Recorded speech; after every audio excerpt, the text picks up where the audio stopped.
Let's get my show on the road here.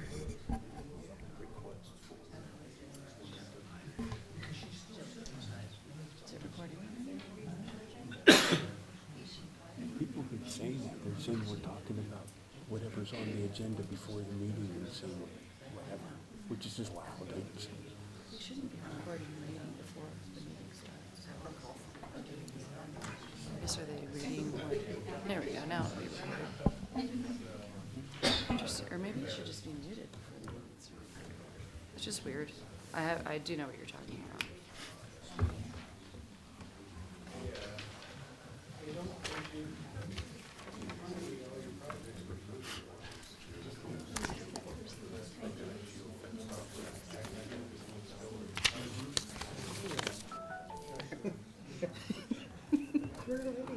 Record. I know my birthday's on Friday. We're gonna do the escape room members. I'd like to call this regular Bayfield Town meeting to order for Tuesday, January 6, 2026. Roll call, please. Trustee Nyberg. Here. Trustee Zazzaro. Here. Trustee Hartz. Here. Trustee Katsos. Here. Trustee Moreland. Here. Trustee McLaurin. Here. And Mayor Ah. Here. All rise for the pledge. I pledge allegiance to the flag of the United States of America and to the republic for which it stands, one nation, under God, indivisible, with liberty and justice for all.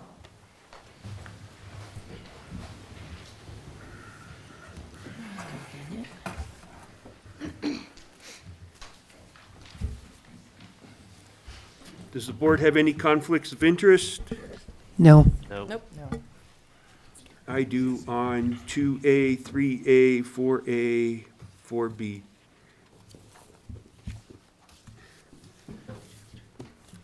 So you'll be running that meeting. Okay. Next up is general public input for anything not on the agenda.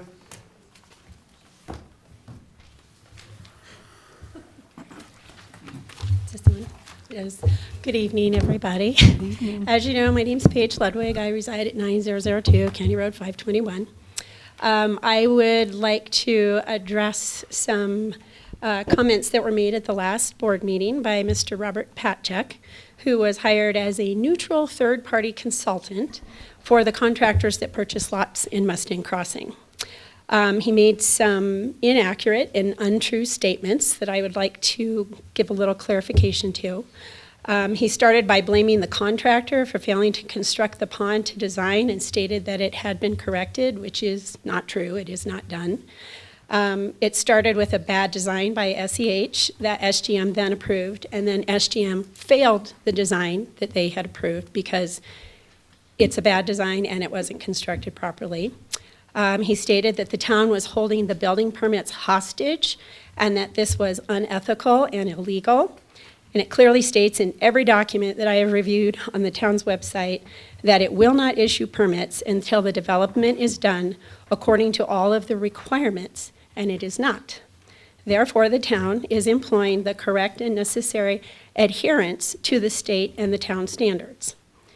Stated that the contractors bought the lots in good faith, and they did, but we feel like they should not have been allowed to be sold without disclosing the fact that the subdivision had not been granted final approval from the town and that they would not be able to build. So that's a fail.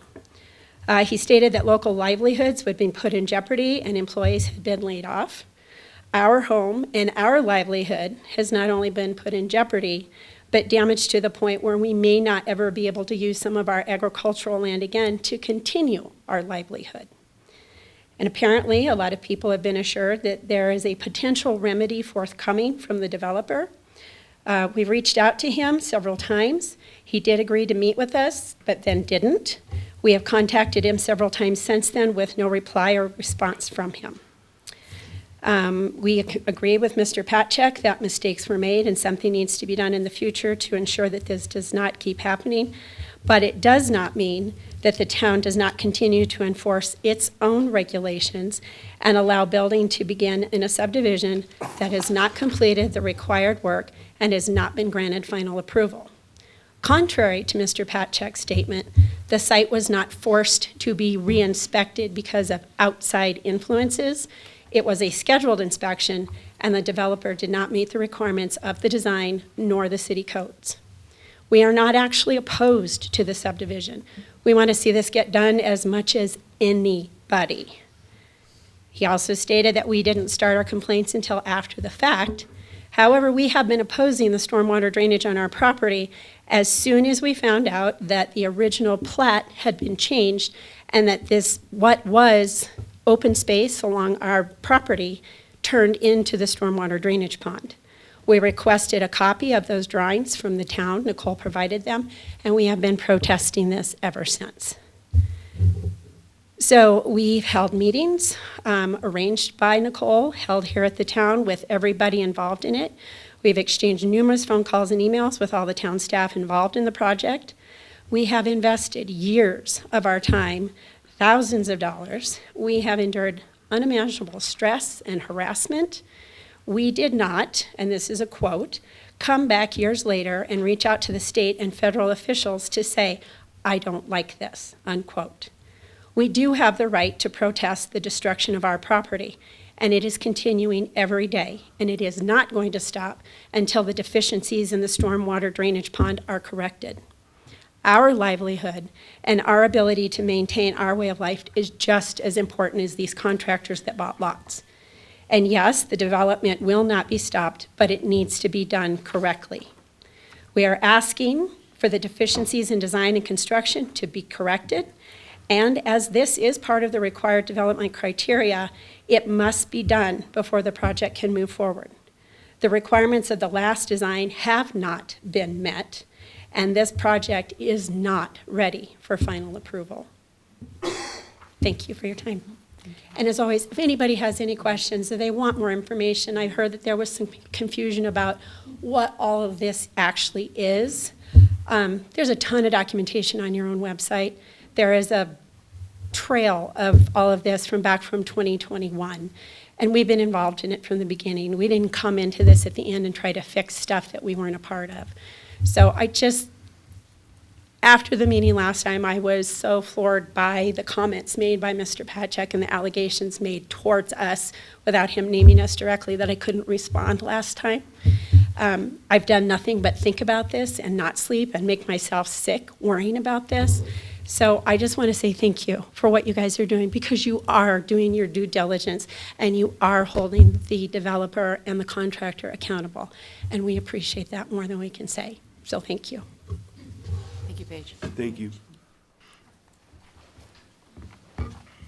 Any other public input? Okay, at this point, I'm going to close down the public input. Has the board had a chance to look over the agenda? Yes. Looking for a motion? Mr. Mayor, I make a motion to approve the agenda. I'll second. Got a motion and a second. Any further discussion? Roll call, please. Trustee Nyberg. Yes. Trustee Zazzaro. Yes. Trustee Hartz. Yes. Trustee Katsos. Yes. Trustee Moreland. Yes. Trustee McLaurin. Yes. And Mayor Ah. Yes. With that, the public hearings. Would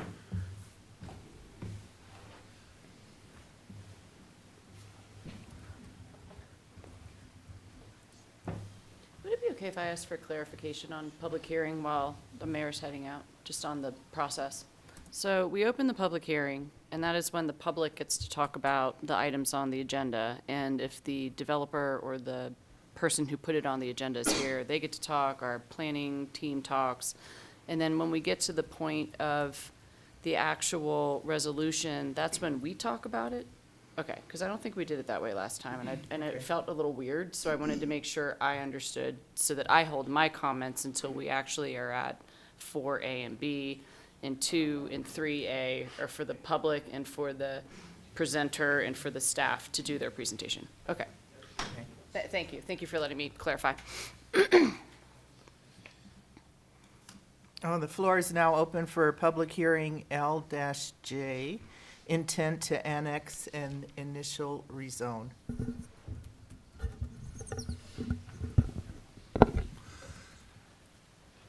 Good evening, trustees. Derek Slocum, town planner. So we got two intents to annex this evening. One is the L-Bar J and one is the McCoy. They're both very similar in requests, and so we'll start with, of course, the L-Bar J. They are requesting annexation and rezone into the town of Bayfield. Currently, they're not zoned. I mean, they're out in the county. The proposed zoning is agriculture, A. The current uses, as you can see, it's cattle ranching, ag production, an event venue, and some short-term lodging. The future proposed uses are pretty much the same. Surrounding uses, as you can see, is agriculture, large lot residential to the north, RV park, and some vacant land to the south, Pine River to the west, and CR 501 there to the east. And again, they are just asking the town for consideration to annex and rezone. That's what this whole issue is about for today. Just accepting the petition and determining if the application is in compliance with the Colorado Municipal Annexation Act, and then setting the public hearing for consideration. If you look on the second page of the staff report, you'll see the possible recommendations. Staff does recommend approval to continue on and the signing of Resolution 658. The applicants are here for any questions, and yeah, and I'm here for any questions as well. Well, I'm interested. You want to come up and speak? Go right ahead. Good evening, trustees and mayor. Thank you for taking the time to hear us tonight. My name is Cree Black, and my husband Paul and I are lifelong residents of La Plata County, Paul having grown up right here in Bayfield his whole life. Bayfield isn't just where we live, it's home. It's where our families are from, it's where our children are growing up, and it's where we've chosen to invest our lives and our livelihood. El-Bar J Ranch, and what many know as La Platte's Pond, has been a part of this community since 1940. For more than 8 decades, this land has remained agriculture, working ground, open space, a place where people gather. We feel incredibly honored to steward a land with that kind of history and meaning. Over the years, La Platte's Pond has become a place for more than just ranching. We proudly host nonprofit fundraisers, community events, agricultural education, weddings, celebrations of life, and gatherings that bring people in Bayfield and beyond together. From our local fire department and school fundraisers to community celebrations, this land has always been about connecting and giving back. Our goal with annexation is simple and heartfelt: to protect the agricultural integrity of this property, to remain aligned with Bayfield's long-term vision, and to continue being a positive, contributing part of the town that we love.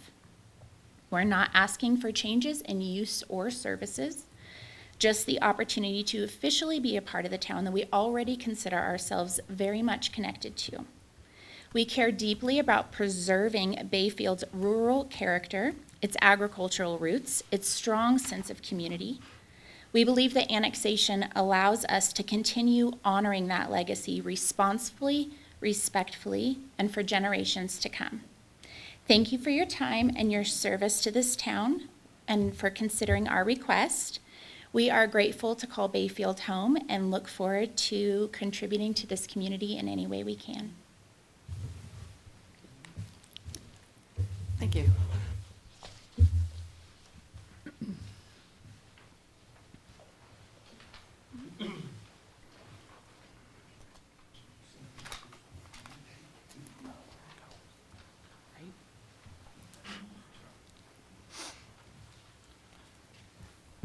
My name is, my name is David Black. No relation to Paul Black, although you do read a Paul Black in the paper, and he is my brother. I would wholeheartedly support this, in part because Paul and his wife have probably tried to go through the county to get their whole process, their events centered down there, legal with everybody. And the county has probably run them through the mill. In fact, not probably, they did, because they've been doing that to everybody here lately. Just a comment on things. And then one more comment on things. I find it very troubling that time and time and time again, we're sitting here discussing an issue and we're minus the mayor. Now, it's time and time and time again. He's recusing himself. And this really needs to stop.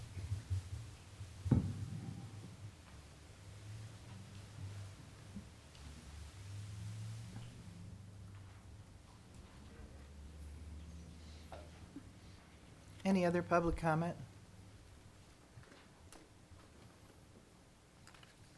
We will close the public comment for the L Bar J annexation and move on to the McCoy annexation. Derek Slocum again, town planner. Other than the size of the property, and the location, of course, this is pretty much the exact same request, intent to annex and rezone. It's currently, excuse me, it's currently not zoned because it's in the county. The proposed zoning is A, agriculture. Current uses is residential, cattle grazing, agricultural production, log storage and milling, and a orchard. Future proposed uses are the same. So we'll just go on. Oh, some surrounding uses, agricultural and large lot residential to your south, single-family residential to the east and west, multifamily residential to the north, and, that multifamily residential to the north is there across CR 521. They submitted the application for the annexation and intent to zone. This is, again, the first meeting to accept this petition and to determine whether the application is in compliance with the Colorado Municipal Annexation Act and to set a public hearing for consideration. Page 2, again, on the staff report has your possible recommendations, and staff does recommend approval, signing resolution 659 and finding that this request is in substantial compliance, and initiate the annexation proceedings for McCoy annexation. And the agent for the applicant is here as well for comment if needed.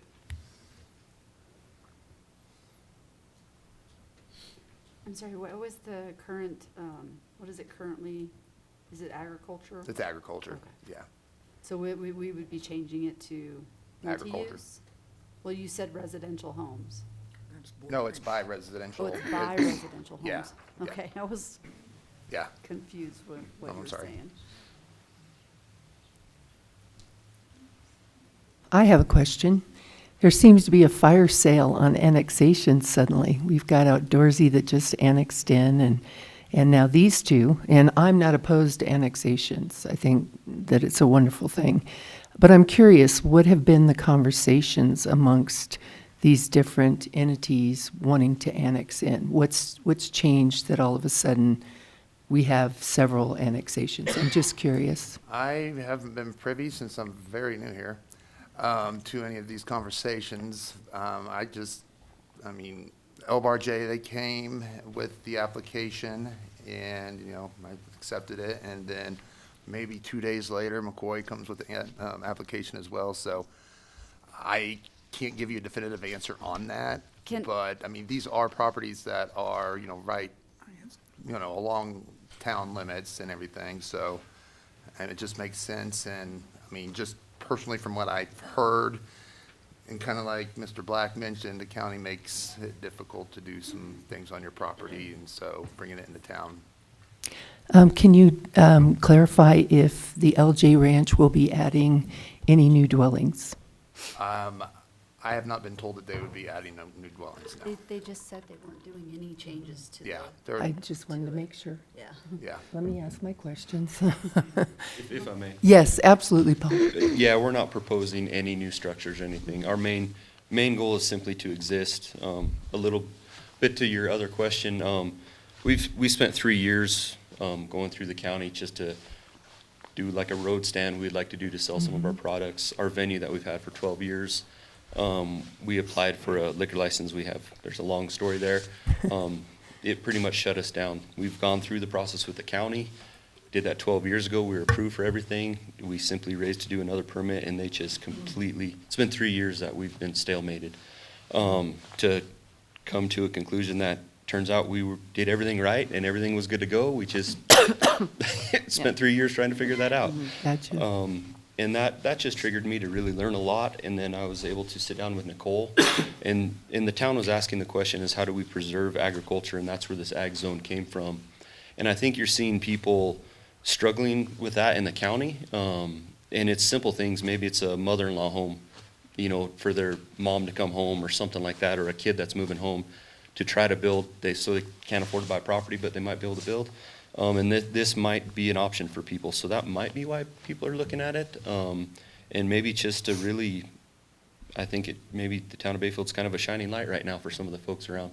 We're lucky because we do live right next to it, but there's a lot of people in the county that wish they were right next to the town of Bayfield that had this option as well. So I hope I answered some of those You questions. did, and was Outdoorsy getting annexed a precursor for your ability to get annexed, or it had nothing to do with it? No, we met the statutory requirement from our eastern boundary. So it wasn't, I think Outdoorsy kind of ran into some of the same issues with the county. And it's very interesting, I call it no man's land because we're in the area of the development for Bayfield, but we don't, so the county would be like, well, you need to talk to Bayfield. So Bayfield's like, well, you're in county jurisdiction. And for this just kind of solves our issue is we get to talk to one entity and discuss our time. And to be honest with you, it's nice to sit down with one person instead of a team of people that you tell your story over and over again with. So that's why we're doing it. We just simply want to exist the exact same thing, that we've been doing for years and years. So. Well, and I know that you guys run a great operation. I've heard other people comment about that, so. Thank you. Yeah. Appreciate that. Another little piece of that is the town has spent a lot of money on consultants. I think they were looking to do a hotel at one time, and they only looked at the city limits. And we have like 200 guests at our venue on most weekends, and they didn't even take us in account because we weren't in the city limits, and it came back in that consulting that town of Bayfield's really not big enough to handle a hotel. You might have been on the board, I think, when they were looking at all that, and to me that was wild. I was like, we're right there, and you didn't look at Outdoors, you didn't look at us, so it was. I thought that was interesting, so maybe it'll help the town of Bayfield as well in future stuff. We have the same problem when we talk about grocery stores and getting a big grocery store to come to Bayfield. They don't look at Forest Lakes, for example. And if they did, they would be like, yeah, you need a bigger grocery store here. Yeah. Thank you, Paul. Thanks, Paul. I just was gonna say, I think part of the impetus for this annexation for you and the McCoys, wasn't it the agricultural zoning? Yes. See, we worked on that, and that was just fairly recently, and then Nicole left, and we've had, a lot of different changes, but I think that having the agricultural zoning available is what's got them perked up to annex. With that, we did look at annexing before the ag zone was there, and because there wasn't a zone for agriculture, we would have been deemed commercial. So it would have been 100 acres of commercial land, which would have, it was very detrimental to us. So that was, a lot of time was spent on that ag zone, and it is a very new thing for the town, and I know you guys are kind of feeling it all out. So I hope we're a very good example of what we want that ag zone to be. Thank you. I was hopeful that the representative from McCoy, who's sitting there, would you mind telling us a little bit about why you're doing this too? I can answer that very easily. There's the ag zoning. Okay, perfect. And dealing with the county, as Paul stated, is very difficult. And just made so much sense to, as long as we have the ag zoning, and he's worried about losing his water rights, and the ag zoning allows for the property owner to maintain his water rights. And yes, we are looking to do an ADU on the property for Andy's mother, who's currently living in the fifth wheel on the property. And so this is all kind of part and parcel to that as well.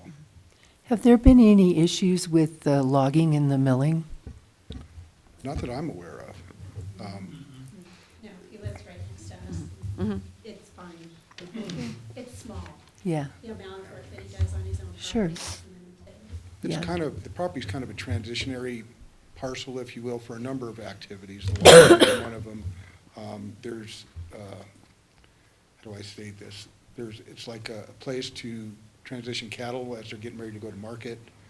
It's all, the McCoy's been here for a long time. They know everybody. They work with everybody.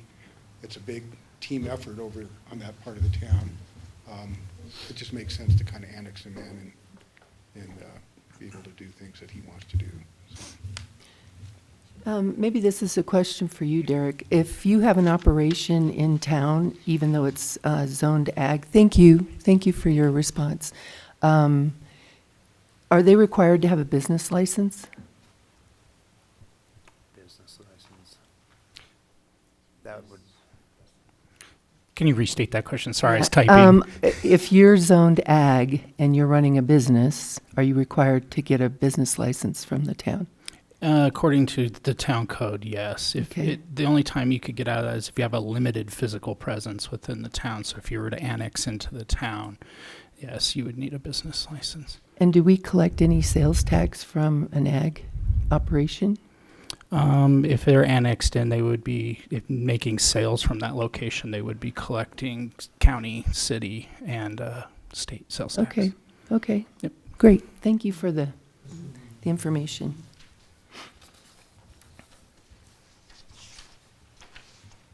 Any other comments about the McCoy annexation?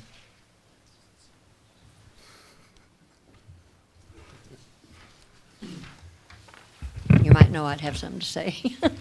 Phyllis Ludwig, 9205 County Road 521. We are neighbors of Andy McCoy, a very good neighbor, upstanding citizen. He's a hard worker.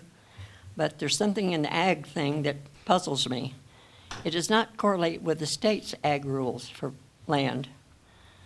I mean, like us, we have ag because we have a lot of acres, we have cattle, we have horses. And according to the state, we have to have this or hay fields that produce or something to be considered ag. And they don't ever talk about apple trees and raspberries and stuff like that to be ag. So this is where I'm kind of wondering how it gets an ag designation. I think you should be annexed, but I was just curious as to where this ag designation comes in. Does anybody know? Can I, oh, yeah, go ahead, because I don't know if I can respond. That question came up a lot when we were looking at the ag zone. So with the ag zone, this is land use. But when it comes to like what the state looks at, that's taxing base. So our county assessor is what looks at the land. So even though I'm considered ag, like you have to prove up certain things that you're doing as far as production and animals and different things. And that just clearly is, so you might have an ag property, but the county might deem it as not ag property. And so that's the state looks at it as a purely taxing aspect of it for money-wise, as far as it'll be deemed residential, or they might deem it commercial, which then the taxes go up higher. But for this ag zone is just looking at simple uses, not the actual revenue coming off of what taxes would it be deemed from the county assessor. I don't know if that helped, but we've had that question a whole lot. So it's, when we were in the meetings discussing the ag zone, it came up because there's people in the town of Bayfield living on like a normal lot, tiny lot, that have gardens that are producing, that are feeding a tremendous amount of people, but they're not traditionally agriculture. So that's what we were trying to make. We're kind of like, hey, that's their heart in it. They're trying to do it, so we don't fit that kind of taxing bracket of like, oh, they're ag or residential or what have you. So in all honesty, if it's deemed residential, you guys would get a higher assessment rate than an ag rate. So I don't know if that helped, but I was trying to. Thank you, Paul. You need it on the town board. Thank you.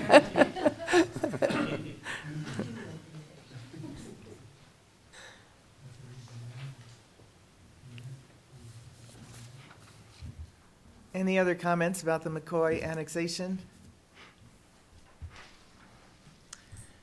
Then we will move on to the action agenda for the intent to annex and initial rezoning for A, the L-Bar J intent to annex and initial rezone and resolution number 658.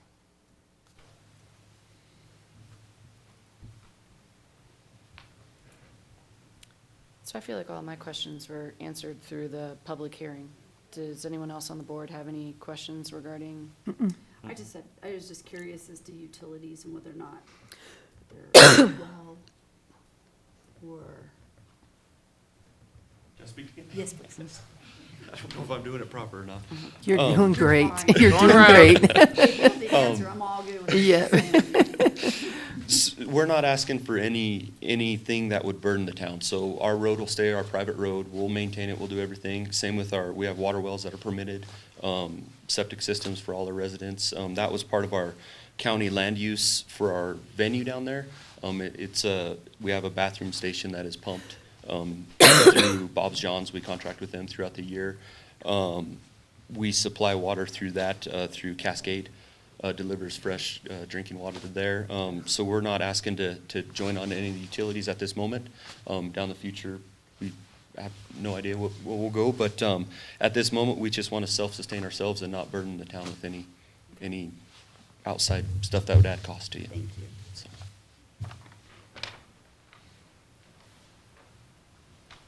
I don't see any reason why we wouldn't annex them in, to be honest. I mean, they meet all the qualifications. That was the whole purpose of changing the agricultural piece on our, that we all did months ago. Right. And to support the ag industry in our community is huge for me, so. I don't see a agree. reason why we shouldn't do that. I agree. So, Madam Mayor Pro Tem, I'd like to approve Resolution 658, finding substantial compliance and initiating annexation proceedings for the L-Bar J Ranch annexation, including findings A and B and conditions A and B. I'll second. I have a motion and a second. Roll call, please. Trustee Nyberg, Yes. Trustee Zazzaro. Yes. Trustee Katsas, Yes. Trustee Moreland. Yes. Trustee McLaurin, Yes. and Mayor Pro Tem Hartz. Yes. Welcome to Bayfield. Pop the champagne. Yeah. Moving on to the 4B of the action agenda, the McCoy intent to annex and initial rezone and resolution number 659. I have the same question about the utilities for the McCoy property. I knew you were going to ask. I knew you knew. Currently, the McCoy property is connected to the town sewer system. Okay. Currently, their property uses probably one of the oldest wells in the county. It's so old that there's no record of it with the Division of Water Resources, and the town has already extended the water line, I believe, to Andy's neighbor's house. So we intend to, when we do the ADU for Andy's mother-in-law, connect that to the town's water system as well, while Andy's main house will continue to run off of this well water. There's already electricity on the site, and I'm not sure about gas. I think there's propane available. Do we know how far away that is? Jeremy? 335 feet. Dang, you're good. A little due diligence in going into this, plus or minus a few feet. That's the only question. Anything else? I have a question for Chief, because I don't believe the driveway for that property, that goes beyond the stop sign. Do we do enforcement on Buck Highway beyond the stop sign, but Mars and Buck Highway? Just through the traffic enforcement MOU, do we have that intersection? But even at that little walk path, we don't control. Okay. Does that make a difference with annexing in a property that's not? No, we still have access to get to the property other Okay. ways. Yeah, There's actually two driveways into the property. Oh, is there one on the There's one that opposite? comes right off the Buck Highway, and then Okay. there's one that's, I don't know how you would describe it, it's kind of at an angle. Pardon me? Yeah, it's like. a Oh, okay, frontage road. okay, thank you, okay. Thank you. No, I mean, I drive by that property every single day because I live in Mason Meadows, but I was just kind of curious how. Eventually, we'll put a traffic light in there, and then, you know. Better flashing on the stop sign. I watch the cars run that stop sign all the time. Yeah, yep. We just sit, it was funny because our neighbor used to watch and we were like, what is the problem, Stan? And then now that we live next door, I was like, oh my God, it's like a, More people run it than stop at it. yeah. Anyway, sorry. If the board doesn't have any other questions, I'll make a motion. Okay, thank you. Thank you. Because I've got it pulled up. So, Madam Mayor Pro Tem, I'd like to make a motion to approve Resolution 659, finding substantial compliance and initiating annexation proceedings for the McCoy annexation, including findings A and B, and including conditions A and B. I'll second that. I have a motion and a second. Roll call, please. Trustee Nyberg, Yes. Trustee Cesaro, Yes. Trustee Katzos, Yes. Trustee Moreland, Yes. Trustee McLaurin, Yes. and Mayor Pro Tem Hartz. Yes. And if the McCoy's here, I'd say the same. Welcome. Yeah, welcome. Can I ask town staff a favor when we do this in the packet? Because I had to search back to find the findings and conditions.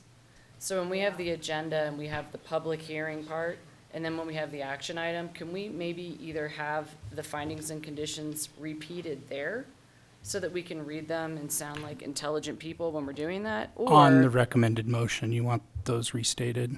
yes, so that I'm Okay. not, I was searching to find where, because we have to say the findings Where and it is in the conditions packet. part, and I was like, I don't even know where that was in the packet, when the packets are, 100 pages. I can look for It that, would just be yeah. helped. And if not, I'll I just blame the didn't new offer to guys. make so. the, Motion, because I'm like, I know, I knew, that's why none of you were making a motion, but I was like, I found it. I already got to change my ways. So I appreciate that, thank you for Absolutely. just listening to my suggestion. No, of course. As soon as I find my spot in the packet, I will. it's page 41. Yeah, 41, Okay. Did they both pass? yes. Thank you. Next up is minutes, financial action item, and department reports. Board of Trustee minutes dated December 16th, 2025.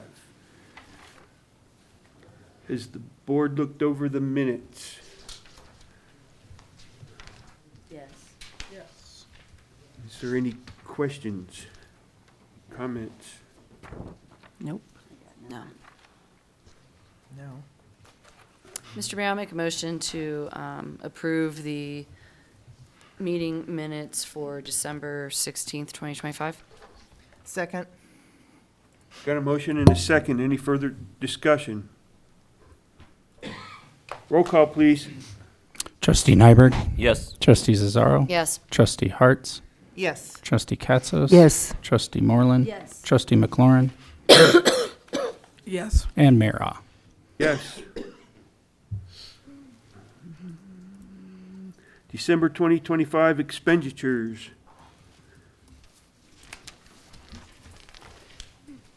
I have one question. Do we pay the county when we utilize their officers for special incidences?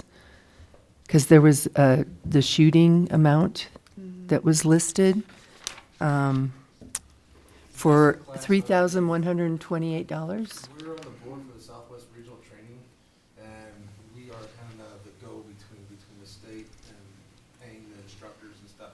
That's just, we pay. In and out. Oh, so that was training? Is that what that Not was? for us, we were in control of their money. Oh, got it. Okay, okay. It's an in and out. Okay, just when it said officer-involved shooting, that caught my attention. I was like, too. what? So I wasn't clear about that, so, okay, thank you. And that was the name of the class. Okay, thank you. I did have one question that caught my eye, was almost $200 in air freshener. What is that? It's on there. It is on there, I saw it too. It is. It's probably it's an annual expense for the air fresheners in the public restrooms. All of the restrooms and all the town's public building have an automatic air freshening system in them. So when you walk in, you hear it go, that's what those are. And for those canisters to administer that, it's a sole source product. So that's what you're seeing is those cases, and that'll keep our bathrooms fresh throughout 2026. Not to say we don't have a use for it, so. That doesn't sound good either. I was just thinking, why pay like, I don't know, $7 or $8 for air freshener? Why is it $200? Is there any other questions on the expenditures? Nope. Mr. Mayor, I'd like to make a motion to accept the December 2025 expenditures. I'll second. Got a motion and a second. Roll call, please. Trustee Nyberg? Yes. Trustee Cesaro? Yes. Trustee Hartz? Yes. Trustee Katzos? Yes. Trustee Moreland? Yes. Trustee McLaurin? Yes. And Mayor Ah. Yes. Parks and Trails Director Report. Good evening, Mayor, Board of Trustees. Happy New Year. For the I was like, we get music for the new year?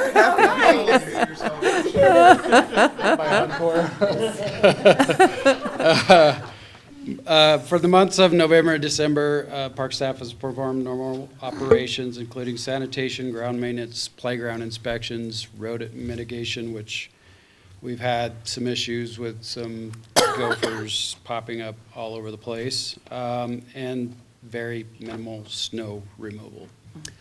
As you know, the winter months is kind of when our operations start to slow down. We utilize this time for training, for vehicle equipment maintenance, vehicle maintenance, and all our small tools.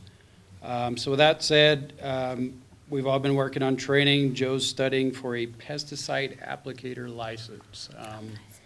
I think this could be very beneficial, for our department, for the town. It's a great, way to learn to be safe. It also allows us to purchase, other products, which could be, beneficial. Myself, I'm working on a arborist certification through ISA. That's another, it's a very difficult certification, I'm finding out. I have a year to work on this. Some of it's upper class biology, which thankfully my son is going to school for biology, and he's helped me learn how to study again. So that's been fun, but I'm looking forward to trying to get that completed and getting that certification.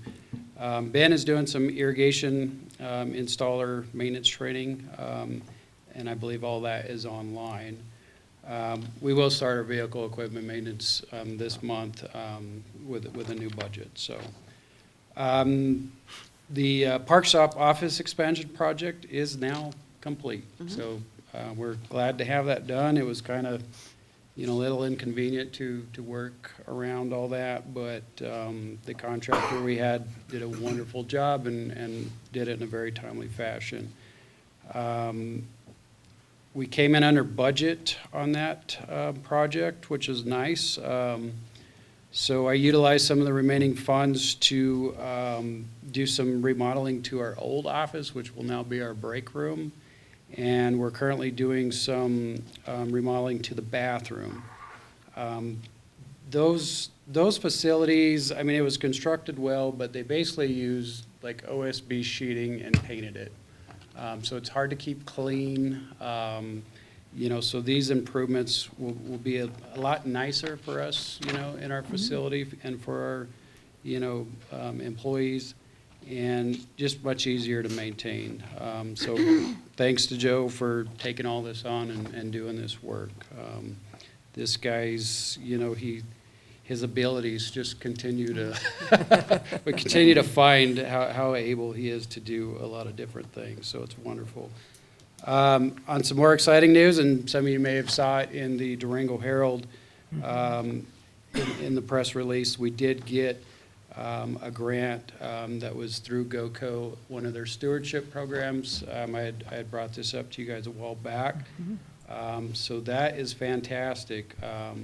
They actually reached out today. They're going to come and walk the property, and we're going to start going over the details of that project, which will include work to be done at Little Pine, Eagle, and Joe Stevenson Park.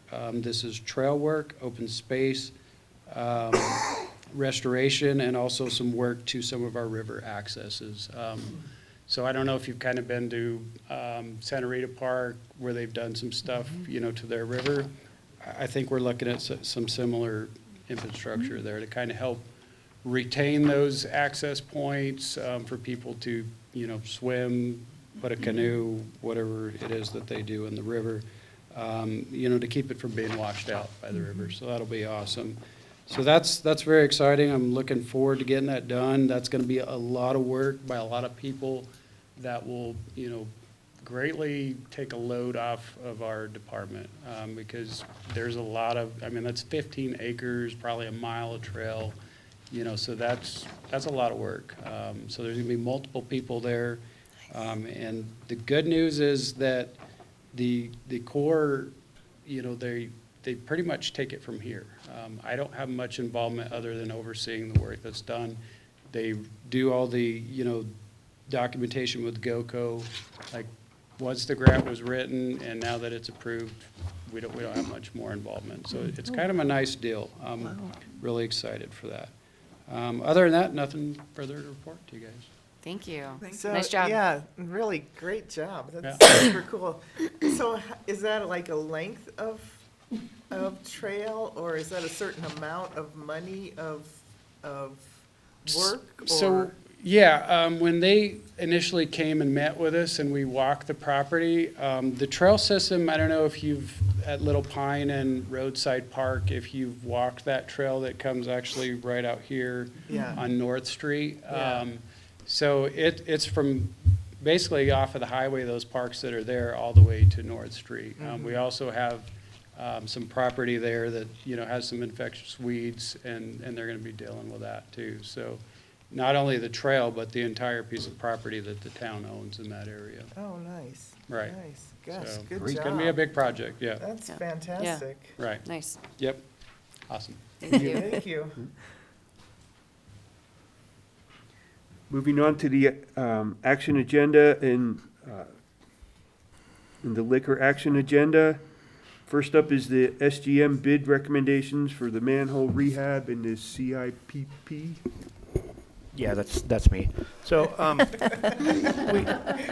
we've been collecting an I&I fee that everyone's probably aware of, their utility bill for the last almost 5 years now.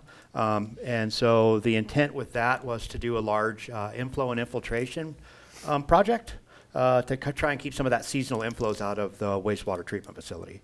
So we, if you remember in 2024, we deployed 25 flow meters throughout town through the irrigation season, and this project is a direct result of that research that we did. So in situ form as a sole bidder. It's kind of a specialty process. They pull in a felt lining, UV cure it in some of these pipes, and then they'll do a high pressure grout and a high strength concrete manhole rehab. We projected there'd be about $350,000 of the fees left over. So the original bid that you see in your packet had more scope than we had money. And the reason that we did that is once these fees sunset, if we don't expend the funds, they'll need to be refunded per Tabor law. So you see in your bid packet, that original bid came in at 500, let's see. Yeah, 586,000. We've reduced the scope on the bid recommendations that's in front of you to $358,566. So that'll expend those I&I funds, and this will keep a lot of that seasonal groundwater out of the wastewater treatment facility. So we're hoping that you would award that tonight, and I can answer any questions if you guys had any in regards to the project. Yeah, just because you're obviously like not doing the whole scope of the project. How does that affect the project overall? I mean, what's the end result? I mean, I know it'll be better, but. Well, so What we it is we exactly. actually had a bunch of manholes identified in here, and so we went through and we prioritized them. So we had level 1 manholes, level 2, and level 3.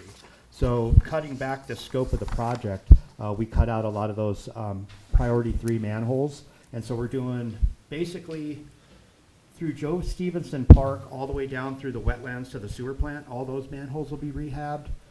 We have one section of pipe over by the King Ditch on the Parkway, and then a large section of pipe going up towards the Schroeder Ditch on Mountain View that'll be lined, as well as a section of pipe in the alley between North and Mill Street as well. So all the pipelining stayed in. We just cut those manholes back. We had 25 of them identified, and I think we're going to end up doing about 12.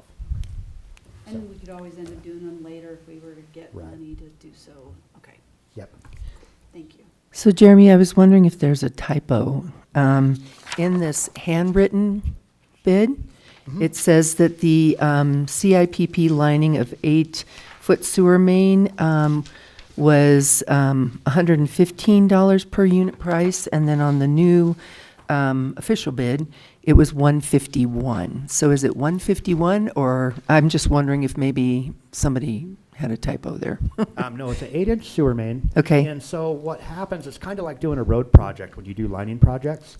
The more linear feet that you have, the better overall unit pricing you'll get. So Got when you it. shrink the linear feet, that unit pricing goes up because they have to Okay. account for the mobilization.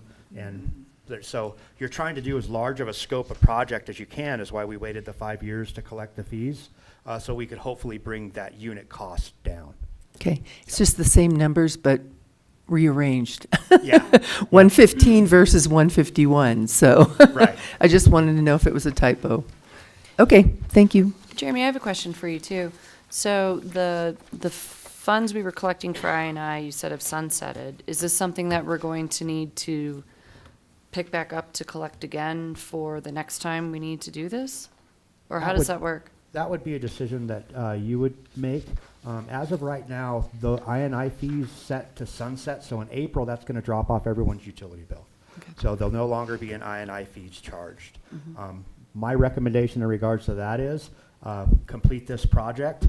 Let's look at what our flows look like over the summer, and if Okay. we can really reduce that Perfect. inflow that's coming down for those seasonal flows, I don't think we necessarily would need to charge an additional fee for, additional I&I work. Okay. If we're seeing, maybe a 20% reduction, we can look at that and see if that's Okay. something we need to do some more remedial work or some rehab work, or this might, according to the data from RH Board, and this should take a large chunk of that I&I out. Okay, no, that's great. And I'm wondering, since I know all 2,800 people who are part of the town of Bayfield who may have that fee or maybe less on their bill that's going to disappear, how are we, since I'm sure they're all watching this video, they're all attending the meeting, how are we communicating to the public that in April there's a reason why, if their bill has been steady for so long and now it's gone down, how are we explaining to them that that fee is no longer, that it's sunsetted? Well, I think one of the ways that we can do that is communicate through the newsletter that goes Okay. out in the billing statement itself. Okay. And, you could send something out now, but I probably wait until, February, March. No, I So agree. it's going out and put that in and let them know that that fee's going to be coming Okay. off the And- bill is Yeah. what I would recommend as far as for communication that way. Okay. No, One no, thing just- that's yeah. often misunderstood is you bill in the arrears and utilities. So Mhm. if it's April's the last month, then that bill would come out in May. Oh, no, that's totally fine. I'm Okay. just thinking, I just get the charge on my bank statement and I look at it when I'm like, what? Why is it different? So, I just want to be ahead of the game in communicating to our residents why their bill has changed. Even though it's a positive change, I think it's good practice for us to let them know when fees have sunsetted or when new fees have been applied. maybe a month in advance. We can also make it say that on an express bill pay bill for those of you that are paperless, but we can also have that printed. Doesn't cost any extra money or anything either. Have that printed on the paper bills as well. Okay, We can have it go out via the Facebook page as well. Exactly, because folks that look at all of that, them look at the Facebook page too, and Nextdoor. One of the other things that we might want to do is when we put it out, and I'll talk to Jeremy about this, is talk about the reasoning why. Yes. Why this is so beneficial, because I've mentioned this before, but in that industry, we always kind of felt like people thought that you hit the knob on your toilet and magic sewer fairies made it go all disappear. And there's a lot that goes to it. And so they need to understand that when we don't have to treat a lot of groundwater going into the system, it actually helps the system be more cost effective to run and puts cleaner water into the stream. And so I think if people understand that that's one of the reasons why we're doing it, maybe they'll appreciate that. And, you know, Yeah. they'll definitely appreciate the bill with it. You know, they can see that something good has been done Yeah. with this money. So. No, perfect, thank you. I know that's kind of a stretch for the agenda item, but I just wanted to, I didn't know if that needed to be on a future meeting to discuss. Does the board have any other questions or concerns? Is there any public comment on the slate lining?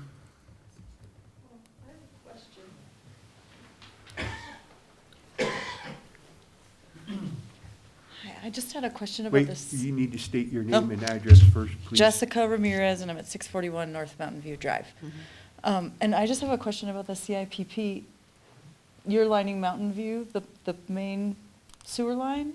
Yeah, the 8-inch sewer line, and there'll be some manhole rehab on either side as well. Okay. Does it need to be dry for 24 hours? No. Oh, good, okay.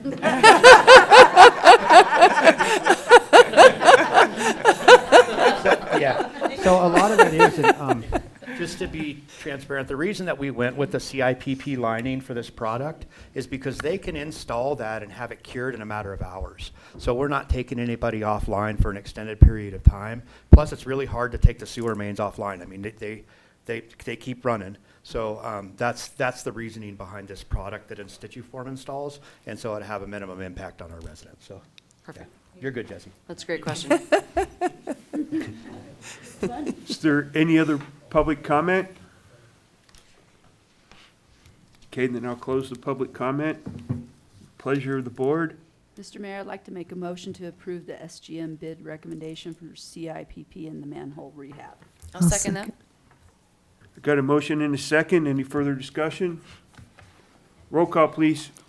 Trustee Nyberg. Yes. Trustee Zazzaro. Yes. Excuse me. Trustee Hartz. Yes. Trustee Katzos. Yes. Trustee Moreland. Yes. Trustee McLaurin. Yes. And Mayor Ah. Yes. Next up is Resolution 660, solid waste removal. So I put a lot of information in your packet on that, including the contract with our current solid waste removal provider, Reliable Waste. There is a thing in that contract that talks about the CPI and that they're allowed to put in for that.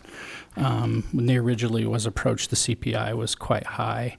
And then when we reviewed the contract a little bit further, we saw there was a cap on it. Dustin, can you define CPI for those who don't know that acronym? It's the Consumer Price Index. Thank you. So it basically tries to assess cost of living, and it comes down from the Department of Revenue for the state of Colorado. So it was higher than that. It did come in, I think I put it down 6% in there in your packet, a little bit over. But year 2 and year 3 of that contract have a cap of 3.5% increase for that. And year 4 and 5 in that contract also has a 4% cap. I tried to highlight some sections with Town Manager Waters recommending that and to kind of make it jump out.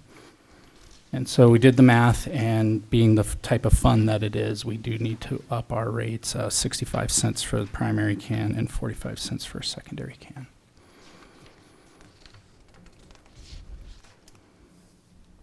Questions from the board? Nope. Is there any public comment on the resolution, or solid waste removal?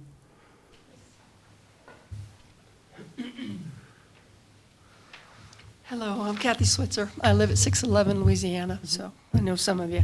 I just came to make a quick comment, and I've only been here for 8 years, but compared to the prior waste removal service, I think this service that's being done right now they're doing a good job.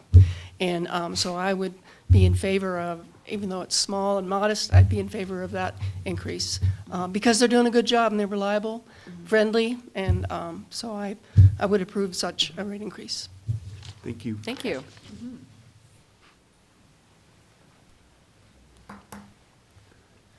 I'm Joy Larson. I live at 1285 North Tamarack, and I'm going to second what she said. It's the first time since I've been here that we've had a provider that doesn't drive me absolutely batty. Somehow not being able to come get, your trash during the holidays, and you're like, when you have 2 or 3 times as much. So I appreciate them. It seems to go smoothly, flawlessly, and personally, I'm willing to pay the extra to keep them. Thank you. Thank you. Any other public comment? Okay, close down the public comment. Pleasure of the board. Mr. Mayor, I'll make a motion to approve Resolution 660, solid waste removal. I'll second that. Got a motion and a second. Any further discussion? Roll call, please. Trustee Nyberg? Yes. Trustee Zazzaro? Yes. Trustee Hartz? Yes. Trustee Katsos? Yes. Trustee Moreland? Yes. Trustee McLaurin? Yes. And Mayor Ah. Yes. Next is the grocery store at Bayfield liquor license renewal. So they've put in for their annual liquor license renewal. It's their time. I did reach out to Chief Hoge, and there was no negative input on that. Any questions from the board? Nope. Is there any public input?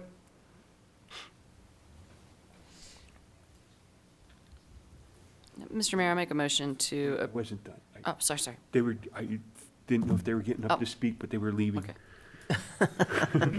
Sorry. That's okay. If you're ready. Yeah, now I am. Okay. Sorry.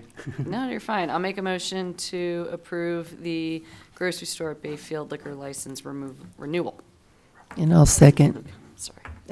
I got a motion in a few seconds. You can pick one. Is there any further discussion? Roll call, please. Trustee Nyberg? Yes. Trustee Zazzaro? Yes. Trustee Hartz? Yes. Trustee Katsos? Yes. Trustee Moreland? Yes. Trustee McLaurin? Yes. And Mayor Ah. Yes. Next is Board of Trustee reports and requests for future agenda items and committees. I'm first up. Can you give us some dates on the upcoming election, please? You bet. So nomination petition packets are eligible to go out today, actually. I did put it on the website as news and notices. And those need to be turned in by interested parties by January 26th at 4 p.m. Those limits are all dictated by state statute. We count backwards from day 0, we call in the election. It's hard to believe it's already that time. And yeah, I have the packets ready to go here at Town Hall for anybody interested. Looks like we will be having 4 seats up for election. Also want to talk. Election? The what? When is the date of the I was election? just going to, thank you for sorry. segueing for me. So we have a bit of a conundrum there. So the election is April 7th, which is also scheduled to be a town board meeting. So it's something that John and I spoke about and was going to get kind of the temperature of the board to see what we wanted to do with that meeting. I know in past there's been almost like a split meeting where the sitting board would take care of any existing business. Then we'd stop the meeting, do the oaths, and then continue with new business with the new sitting board. But I kind of wanted to get a plan with that for that being on the same date. I think logistically it'd be very hard for me trying to run back and forth, and wouldn't be fair to my election judges because I don't physically count any of the ballots or anything, but I'm their information source, and I also have the voter registration database in front of me. We wouldn't even have the results, would we?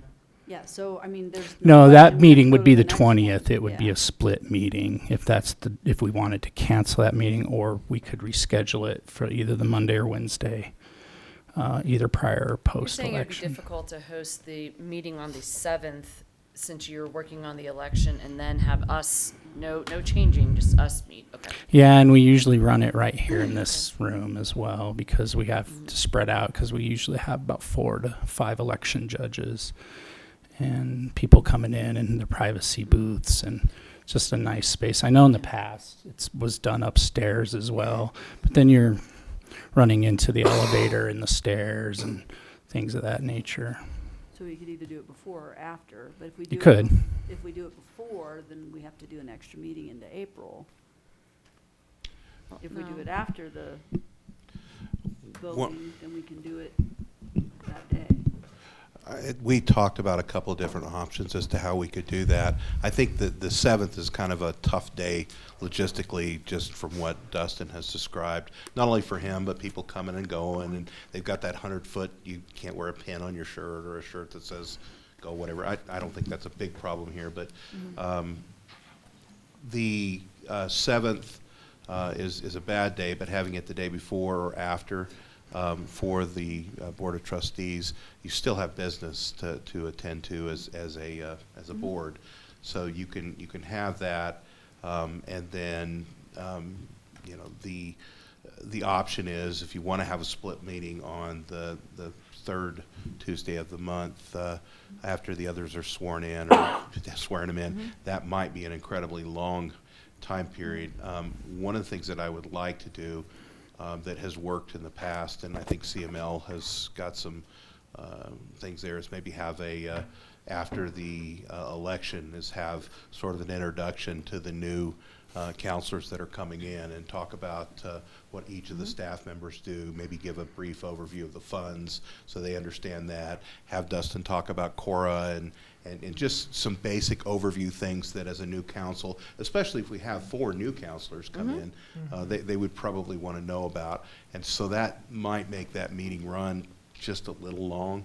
So it might be best to have maybe the existing or the outgoing board, even though there may be some that get elected, but this council, this board of trustees, have their last meeting, that first meeting in April, and then the second meeting be straightforward for the new council after they're sworn in, and that way, you know, you wouldn't have an old agenda and a new agenda and then a split in the middle.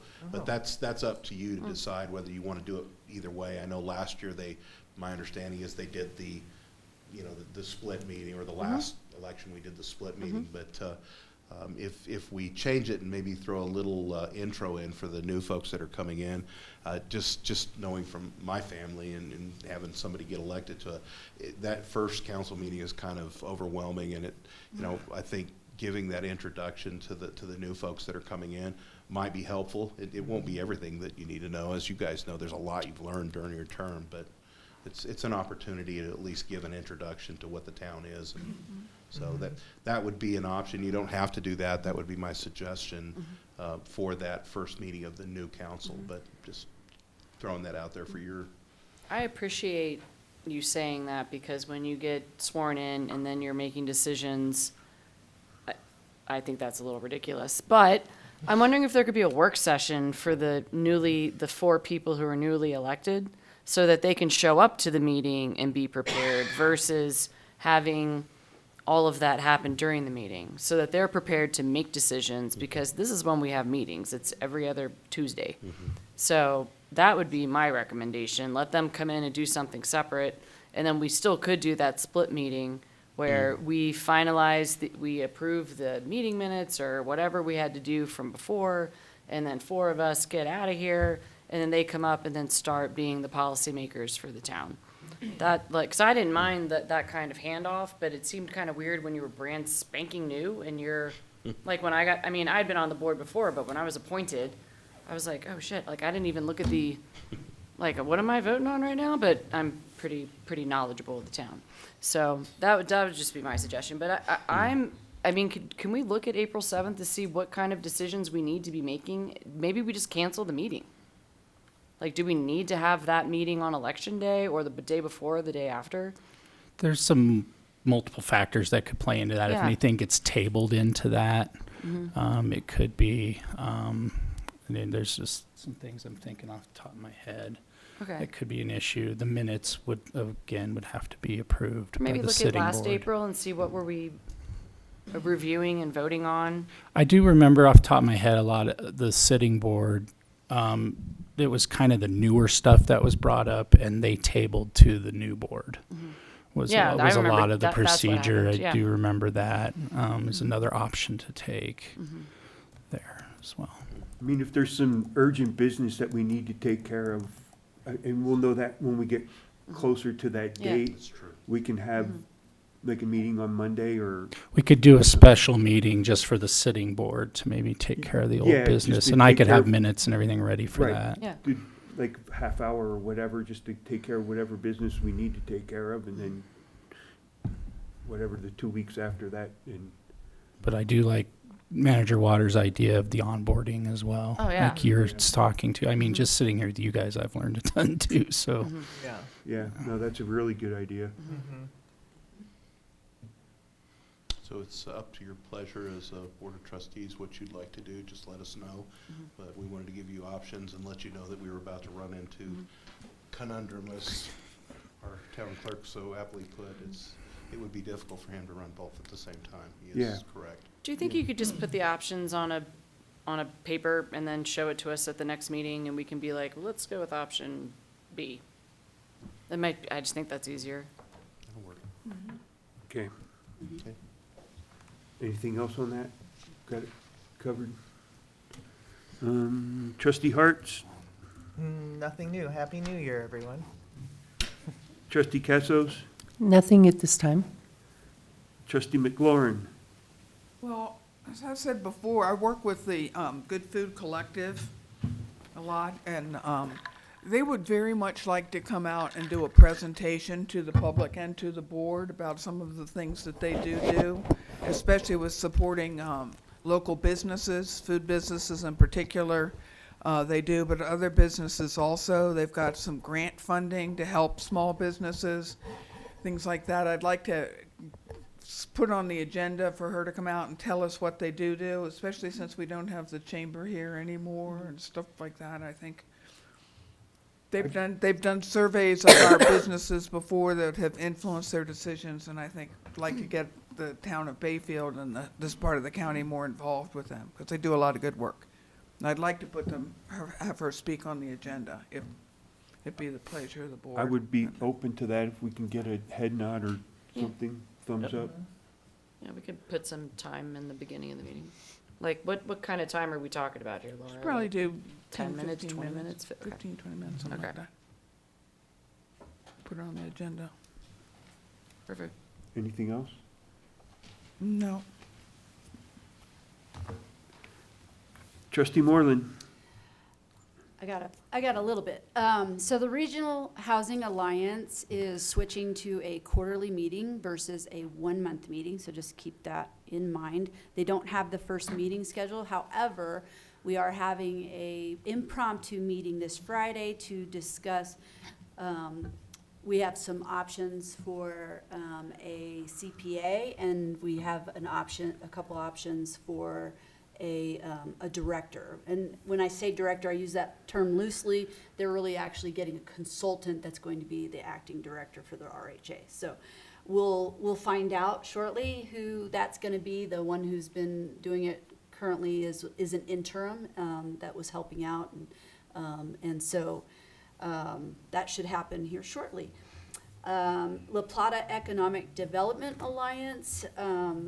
We actually meet tomorrow, and some positive things that have happened in the last year that they've talked about, that I have the board report but haven't had the meeting yet, is that for the first time ever, the Economic Summit was actually all paid for, and they had a little tiny profit of $2,000. Most times when they do it, they actually end up having to use some of their income for that.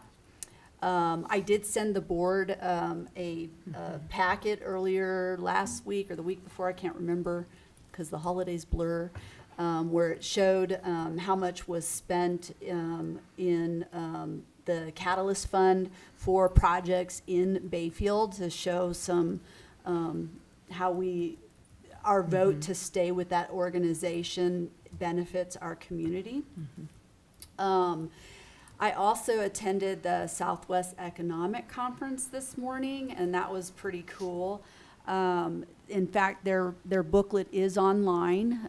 There's a whole PDF on what the economy is doing in the state of Colorado, as well as it had some La Plata County information as well.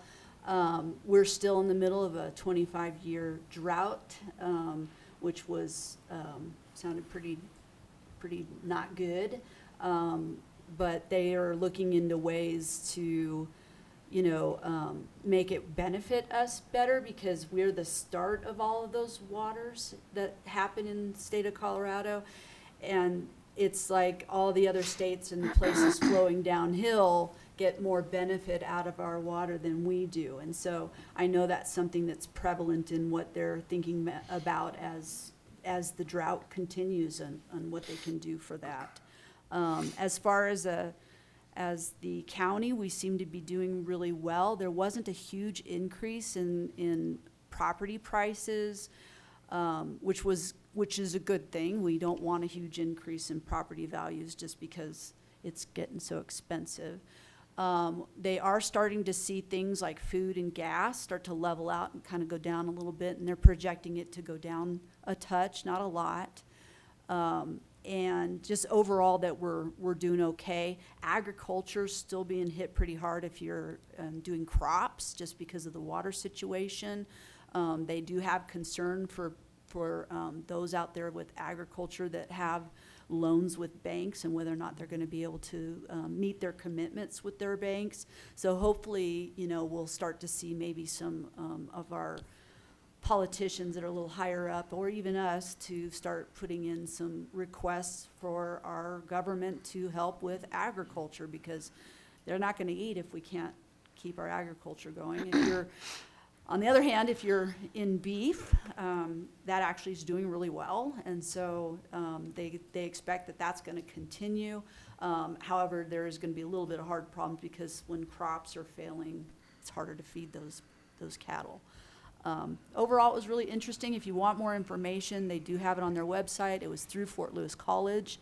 It is a free event. If you sign up, you can go to their website and you can sign up for it and be in the know. And every year they do the same thing. They've been doing it for 35 years. And you can go and find out what your economy is doing and what you can expect in the following year. So it's pretty cool. But that's all I have. Great, thanks, Brenda. Thank you. Trustee Nyberg, Nothing at this time. Trustee Cesaro, I have a couple things. So the Chamber of Commerce sent out an email on New Year's Eve, and I'd like to just read it so that people who are listening understand. After much reflection and consideration, the Bayfield Area Chamber of Commerce has made the difficult decision to dissolve its operations effective immediately. This choice was not made lightly, but due to sustained lack of local participation and community involvement, we find ourselves unable to continue fulfilling our mission effectively. For many years, the Chamber has been dedicated to supporting local businesses, fostering connections, and promoting the growth and vitality of our beloved Bayfield area. We are deeply grateful to the individuals, businesses, volunteers, and community members who have stood with us through every step of this journey. Your passion, commitment, and support have been the heart and soul of the Chamber.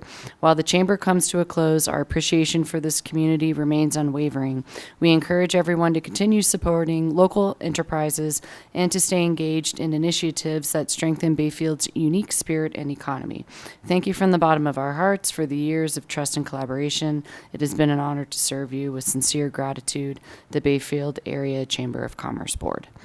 So, that concludes the Bayfield Chamber of Commerce.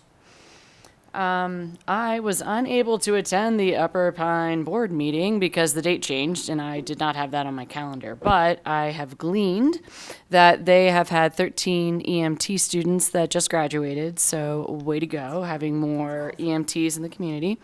They have a grant supporting some work in Vicedo that came out of the flooding that happened there.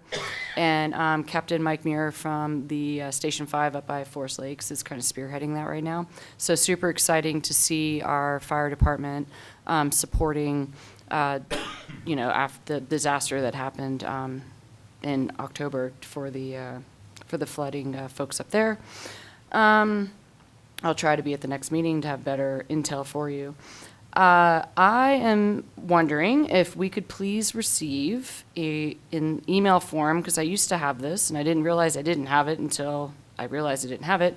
Planning Commission agendas and meeting minutes. We used to receive those, and I have not seen them. And so now that we have a new planning staffer, I'm hoping that we can maybe start seeing those in our email. I'm also wondering how the public can sign up to receive not only Planning Commission meeting agendas and meeting minutes, but also our agendas and meeting minutes. So you can sign up through the Civics Plus. And it is somewhere you can find it easily on the website to sign up. You just go to recent or upcoming meetings, and it'll have the posted as a spot for packet agenda. No. I don't want to be minutes. I want it to be emailed to me like it used to be. okay. So is that an option? Yeah. Okay, good. Because I don't want to. The subscribe button doesn't work. So if we could look into how to subscribe so that I remember to look at this because it's in my inbox, that would be super helpful.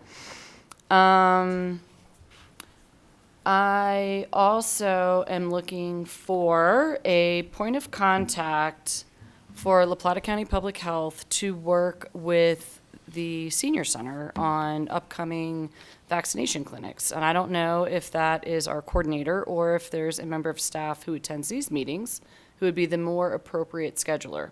And the only reason I ask that is because I have heard that sometimes it's hard to get a call back. And I don't have that problem, but I am also on this board, so I always get a call back. But I can't speak for the rest of the public. So Public Health is looking for someone that maybe they could do clinics in person at the senior center for whatever upcoming, I don't know, measles of the day type thing they have going on. But I don't know who, sorry. For just clinics that the people in Bayfield would like to be a part of. So if someone could let me know who that point of contact is, and if it is our coordinator, that's fantastic. I just want to know so when I pass that over, that our coordinator knows that is happening. Finally, I have been following the power downings that were happening on the Front Range right before Christmas. I don't know if you all were following that. There were really bad high wind days and high fire danger. So Xcel Energy actually powered down thousands of customers. The numbers continuously changed because first it was a big number and then they were able to determine they could do smaller areas. But there were folks without power for up to 5 days. And there were some municipal water providers or Metro District water providers that, yes, everyone has a generator to continue operations, but there were a couple that I believe had to go on a boil water advisory. And that got me thinking, thankfully, I've never had to be on a boil water advisory living in the town of Bayfield. However, I was wondering how I, as a resident and a recipient of said water, would be notified of a boil water advisory. And this was all, I was thinking about this because of Code Red. Now, I know in La Plata County, if you've signed up for Code Red, there was some sort of data breach, hacking, I don't know what happened, but they've upgraded their system. So I've had to go in, and I don't know how many people in here have done this, I had to go in and actually put in my address so that Code Red knows where I live now, because with the transition to the new Code Red, somehow that wasn't there. So I was like, well, I know we work with the county to use their notification system, but some of our residents might not know that they need to go into Code Red and make sure that they have a login and password and they get emergency alerts. And I know the fire department uses reverse 911 because I've gotten their alerts when there's been a gas line hit from a development in my neighborhood or next door neighborhood. So I'm wondering if we had a boil water advisory, which are not fun, how do we let all of our end users know that it's not safe to drink the water? Because I don't know what that looks like. Sorry, that was a long-winded way, but I Okay. think you all were prepared for the long-windedness. Okay, Trustee Cesaro, to go to your first question, the coordinator at the senior center would be the correct contact. Okay. Now, we now have her at least once a month coming in to meet with the leadership team, so Okay. I could definitely review that with her and make sure that the contacts are taken care of and that people are called back within a reasonable time period. Perfect. The question was raised today amongst the staff and the chief and Jeremy talking about the boil order, and obviously that's something that's, we want to be able, not just with that, but there are other things that we would need to be able to take care of, and the reverse 911 system is linked to the town itself, so that can be implemented, and that's part of the plan, that is implemented, and then people are called throughout the area within the town of Bayfield and informed that there is a problem of that sort, and obviously we would implement, generally when those situations happen, there is an ICS system that's activated. Sometimes it's, you know, we get the order down from a state agency. Sometimes it's us that initiates it. My understanding is the manager initiates it here. So that would come from me after we were notified. In a case of a boil order, it usually comes from the DPHE that would, you know, if your drinking water is compromised. But certainly we would make sure that everybody was notified that way. And we would also use our other methods, you know, the online social media that we have. We would try to use everything. That's important. Perfect. People's lives are at stake, so we want to make sure we notify everybody. So. No, that's great. And don't feel like I was just picking on the town of Bayfield today. I mentioned this, I'm on the La Plata County Incident Management Team, and I mentioned to them, if this were to happen in Ignacio or in the city of Durango, how would they then help? Because I'm just curious with the Code Red. Because I don't believe that everyone in Bayfield is signed up for Code Red. I'm sorry, I just don't believe, I don't believe it. I don't believe half the people in this room are probably signed up, unfortunately. But you should be. I highly, highly recommend getting signed up for Code Red. That's how you get notifications of things that are happening. I will tell you, I have friends in Forest Lakes when the Blue Mesa fire started that weren't on Code Red. I was calling people that I knew there, being like, you need to get home now. If this wind blows, and they were like, wow. And I was like, just sign up for freaking Code Red. So, I mean, it's not until it happens to you that you know that you need to be signed up for emergency alerts. But then I was like, does Bayfield have emergency alerts? And what do we use? Because I've never had like a test run message. And I know Chief Evans would like to see us do not us, the town, but I would like to partner with him on this, doing a Code Red like test. And he was talking about doing it for Valentine's Day, American Heart Association, maybe blood drive, something, just to test the notification to see if people are receiving it. Because again, Code Red is updated. If people are signed up, are they getting the message? So how do we make sure that folks are getting that alert in morning? Sorry, I'm making the meeting go to 8, but I had a lot to say tonight. So I'd be happy to coordinate with the chief too on if we want to do a coordinated Code Red message involving the town. Because again, if I have to evacuate my home, I've gotten weird reverse 911 messages that look like they're spam mail. So that's another thing. I'm not even sure that if everyone got a reverse 911, they'd be like, what? Delete. So, I mean, I think we need to be doing some redundant communications tests on maybe annually, maybe I know that La Plata County does something during their wildfire awareness week where they have a bunch of exercises and they go to different parts of the county and do evacuations. I would love to evacuate my neighborhood. I'd love to see how I'm going to evacuate 3 Great Danes. But that fight, so yeah. Carefully. Gentle giants. So, yeah, I think there's some options for us. Again, since I'm the liaison to emergency preparedness and response on the board, I just want to make sure that we are prepared because I don't see snow. Mark mentioned it earlier. We're not removing snow. So I'm seeing fire. Sorry, it's going to happen.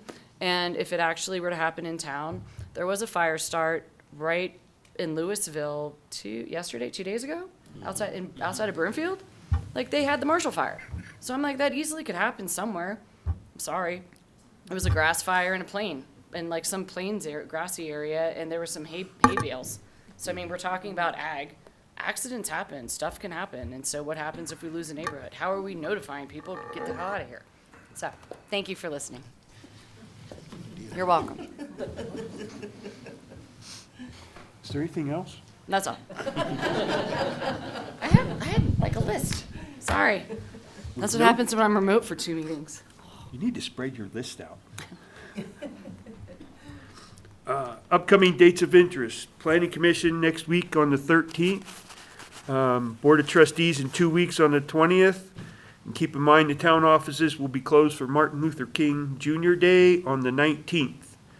And with that, I will adjourn this meeting at 7:58 PM.